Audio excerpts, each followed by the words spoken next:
బంగ్లాదేశ్ మాజీ ప్రధాని హసీనాకు big shock తగిలింది. ఆమె పార్టీ పోటీ చేయకుండా నిషేధం అయితే ఏర్పడింది.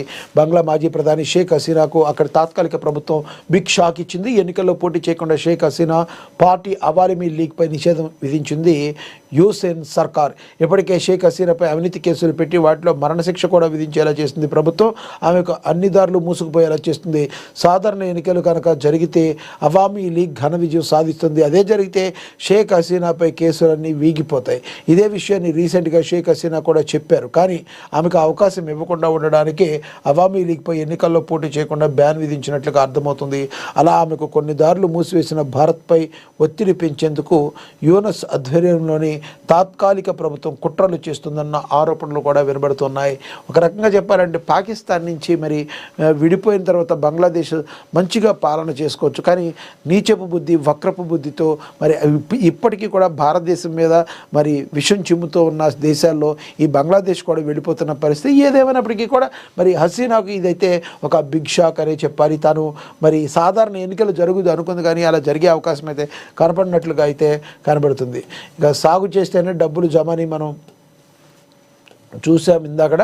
అలాగే ఆయనకు 54 నాకు 40 నన్ను ఆంటీ అంటారా అని మరి యాంకర్ సినీ నటి మనందరికీ తెలుసు అనసూయ అంటే మరి అనసూయ భరద్వాజ్ మరి శివాజీ కొన్ని గత 2-3 రోజులుగా మరి జరుగుతున్న తీరు మాటల యుద్ధం అయితే మనకు తెలుసు.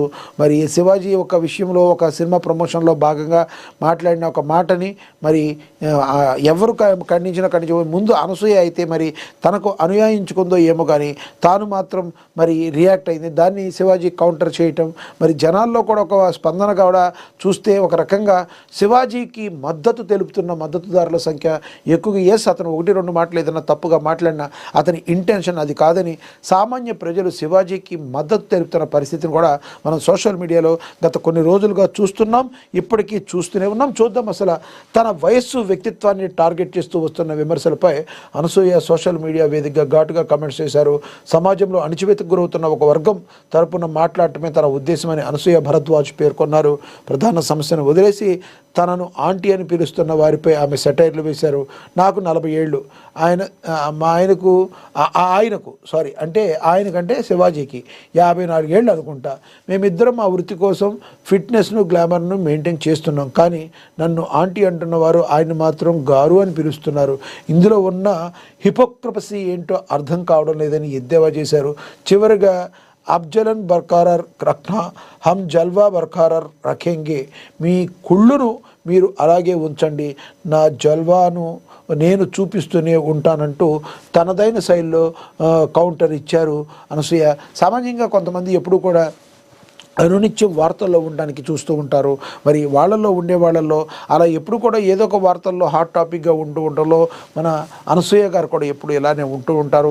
మరి దీనికి కారణం ఏంటనేది ఇప్పుడు మనం అయితే కమెంట్ చేయకూడదు. అక్కడ ఏదైతే ప్రచురించారో దాని గురించి వరకే మనం మాట్లాడుకుందాం. ఎందుకంటే కొన్ని విషయాలు మాట్లాడుకునే కొద్దీ అది మరింత లోతుల్లోకి వెళ్తే చినికి గాడివాలుగా మారి మరింత చేకూరే అవకాశం ఉంటుంది. కాబట్టి ఇలాంటి టాపిక్ మనం కొంచెం సున్నితంగా ఉండే టాపిక్ని వీలైనంత తక్కువ మాట్లాడుకోవటమే మంచిది.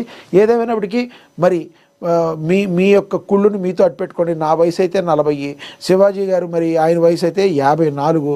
మరి ఆయన్నేమో గారు అని పిలుస్తున్నారు, నన్ను అనసూయ గారు అనకుండా ఆంటీ అని పిలుస్తున్నారు. తప్పది నిజంగానే. ఎవరైనా కూడా ఆంటీ అంకుల్ అనే ఎవరిని పిలుస్తారు? మన రిలేషన్స్లో ఉన్న వాళ్ళని పిలుచుకోవాలి.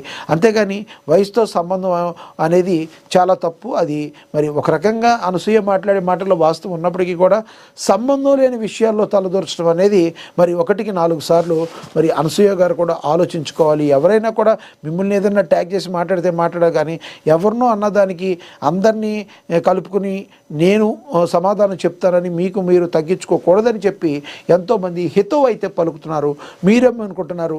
శివాజీ అనసూయ విషయంలో ఏం జరిగింది? వీళ్ళిద్దరి మధ్య జరిగిన ఈ యొక్క సంభాషణ మాటల తోటాలని ఏ రకంగా చూడాలి? మీరైతే ఎవరికి సపోర్ట్ చేస్తారో కింద కామెంట్ బాక్స్ రూపంలో కామెంట్ చేయండి.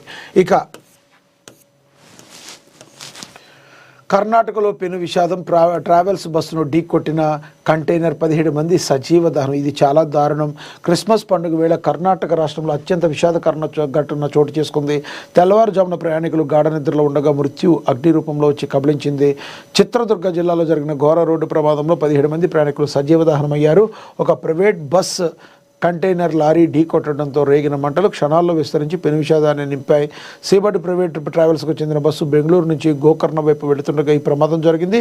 గురువారం వేకోజామున సుమారు 2 గంటల 30 నిమిషాల సమయంలో ప్రమాదం జరిగింది.